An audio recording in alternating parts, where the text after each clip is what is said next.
अस्सलाम वालेकुम स्टूडेंट। जैसा कि आप जानते हैं, आपको अब सब कुछ सिखा दिया गया है। जिन लोगों के लिए मैं काम कर रही थी, आपको बहुत अच्छे से मैंने बता दिया सारा कुछ। अगर आप किसी को किसी जगह से नहीं समझ आ रही तो प्लीज़ आप उसकी दोबारा प्रैक्टिस करें, आपको तमाम चीज़ों की समझ आ जाएगी। मैंने तो अपनी तरफ से पूरी कोशिश की आपको समझाने की। अगर आपको फिर भी कहीं से समझ नहीं आई तो आप प्लीज़ मुझे कमेंट में बता दें कि मैं आपको कौन सा तरीका इख्तियार करूँ जिससे आपको समझ आ जाए। मेरा मकसद सिर्फ आपको आगे लेके चलना था। मेरा ख्याल है कि आप अभी इस काबिल हो चुके होंगे कि आप खुद लिख सकें या पढ़ सकें। तो अब जो मैंने नेक्स्ट काम करवाना है वो मैंने अगली क्लासेस के लिए करवाना है। जो आगे बच्चे इंग्लिश नहीं जिनको आ रही, जितनी देर तक उनको इंग्लिश की ग्रामर की समझ नहीं आएगी वो आगे नहीं चल सकते। मैंने उनको सबसे पहले इंग्लिश की ग्रामर करवानी है। हमारे दौर में हमें सबसे पहले ग्रामर करवाई जाती थी, वो भी किसी किसी स्कूल में करवाई जाती थी, तमाम स्कूलों में नहीं थी करवाई जाती। लेकिन अल्लाह का शुक्र है, जिस स्कूल में मेरा एडमिशन हुआ था वहाँ पे मुसलसल ग्रामर करवाई जा रही थी, जिसकी वजह से मैं आज आपके सामने हूँ। मैं आपको इंग्लिश की वो तमाम बातें, वो तमाम चीज़ें सिखाऊंगी कि जिससे आपको पता लग सके कि आपने इंग्लिश में वो लेके आगे कैसे चलना है। ठीक है, आपको उसमें नाउन बताए जाएंगे, प्रोनाउन बताए जाएंगे, आपको उसमें एडजेक्टिव, सब्जेक्टिव और आपको हेल्पिंग वर्ब्स, हर चीज़ आपको बता दी जाएगी उसमें। जितनी देर तक आप इनको ब्रीक ब्रीक चीज़ों की आपको समझ नहीं आती उतनी देर तक आप आगे नहीं चल सकते। तो इसलिए अब मैं आप लोगों के लिए काम करूंगी, क्योंकि इनका जो सेशन है ये ख़त्म हो चुका है।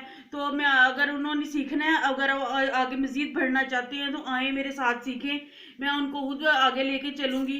तो अब आपको जो नेक्स्ट काम करवाया जाएगा वो आपको वैसे मैंने बता दिया। मैंने आपको सबसे पहले क्या कौन कौन सी चीज़ें करवानी है, और जो लोग सीख चुके हैं, जो यहाँ तक पहुँच चुके हैं कि वो खुद लिख सकते हैं, वो खुद पढ़ सकते हैं, तो उनको चाहिए कि अपने रवैयों में तब्दीली पैदा करें। जो लोग मतलब गाल गलौज से जो काम आपने बात करनी हो, उससे बेहतर है कि आप अपने रवैये में थोड़ी सी नरमी पैदा करें। प्यार से भी आप वो काम कर सकते हैं जो आप गुस्से में या गाल गलौज में करते हैं।